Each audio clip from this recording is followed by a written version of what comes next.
Oh, why is it not? Ah, I just barely went live. I just shared a whole soliloquy, and I guess it wasn't live yet. I wasn't recording. How funny.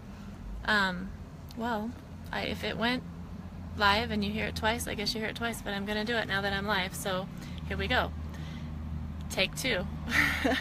That's another thing to laugh at. How funny. So, okay, hi Aubrey, you're a part of my story today. You don't even know, do you? All right, my story today is that I had a really real manifestation of the truth of something that I've been learning and practicing and just becoming more and more excited about all the time. And that is the power of the stories we tell ourselves, and how we can live with inside of a story that isn't true, and it can totally dictate our lives for the rest of our lives unless we notice that and change it. So it's called a schema. I learned about it in psychology, so I was also learning about it already in self-help books and personal development books and other kinds of study, and learned about it as a kid from different songs that I didn't really understand what it meant. However, the more I learn, I get the same information from different sources. To me, that confirms that there's truth in there somewhere, and so I begin to act on it and practice it and to really ponder on it. And the one I'm talking about now is just the power I have to change my stories. And so I can recognize that, because of a situation that I experienced when I was a kid, or a situation that or something I was told my whole life, a belief that I formed, then I believe it's true and I live within that. And once I realize that I can change the story, I can change the circumstances of my life. So I'm going to tell you a story of what happened to me today, because it's so funny how I can know this stuff and still have it continue to show up in my life and still have to break through these stories. And it actually doesn't surprise me, because I know if I'm 46 years old, I must have billions of stories in there. So anyway, here's the story. In our company, Dave and I have been asked a couple of times to go and film an interview that could possibly be used as a part of a video that the company does. And and excuse me, and we've done it twice, and I've never seen a part of our video ever be published or used. And my belief, because of the self-belief I have that I'm awkward, that I'm ugly on camera, that I'm a dork, that kind of a thing, caused me to believe that the reason that they didn't use the video, which Dave is the superstar anyway, right, in the company, the reason they didn't use it is because I was there and I was dorky and ugly and they couldn't use it. And so I've just lived with that belief, and I've always felt a little bit sad that I went. I'm like, Dave, I should have just let you go, because they would use your video if I wasn't in it, that kind of a thing. I haven't said it, I've just thought it, and this is the first time, well actually the second time now that I did this video without being live. I've said this all before, but it's the first time I've actually admitting this stuff, so it's kind of embarrassing, but I also think it's really powerful.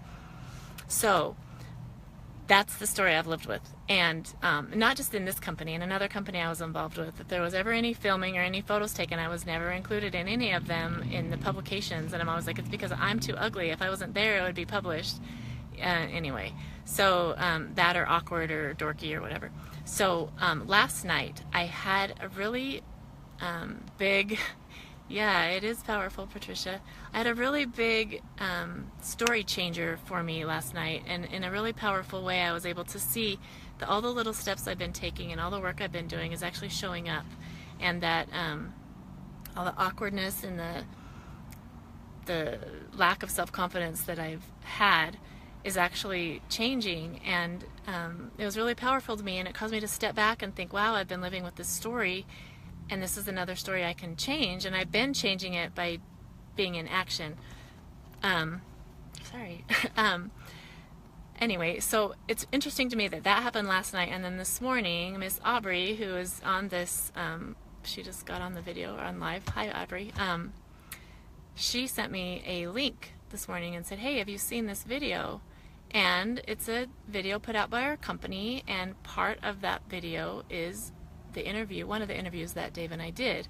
Dave speaking, And I'm standing there, and it really broke the story that I had of they're not using it because I'm too dorky or too ugly.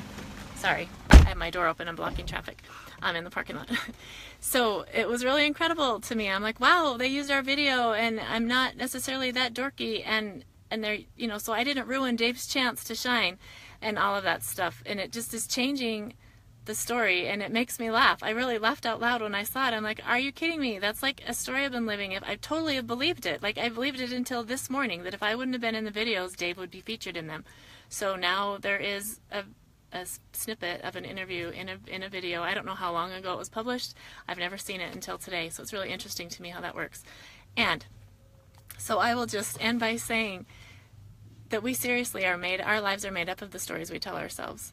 And the more that we allow ourselves to explore new ideas, new territory, new experiences, and become aware of the thoughts that we have about ourselves or about life, those thoughts, those feelings that we have all been just created as we go on through life trying to make sense of life. We start life with nothing. We're so reliable on everything, and we just piece together things, information that and it's never full information, right? So even if it were true, it's not necessarily true, and we can change it just because we want to. So if I'm living a story that I don't like, why not erase it, get out a pencil, erase it, rewrite it, and continue to live my life with intention, creating the stories as I go instead of living in the cruddy stories, right? So that is my laughter for today. It's also just like a joyful realization and just another level of aha and I really am the master of my life. Or not the master. I'm not the master of my life. But I write the stories of my life, and I lean on the master to show me which way to go and to help me know the stories to write, right? So there we go. Thank you for joining me, everybody. I see Patricia and Lori. Yeah, thanks you, Patricia. And Kathleen, hello. Joey, thank you. I like this color, and I'm glad that I'm relatable, because that's my whole desire, is to be able to just talk to people and be real and let people know that we're all so similar. We're all so alike, and we're also so different, which is so beautiful, because we help each other, we lift each other, and we share our strengths with each other so that we can support each other in our weaknesses as well. So anyway, that is my story for today. Thank you for listening, and I will talk to you all later. I love you too, Joey. Talk to you later. Bye.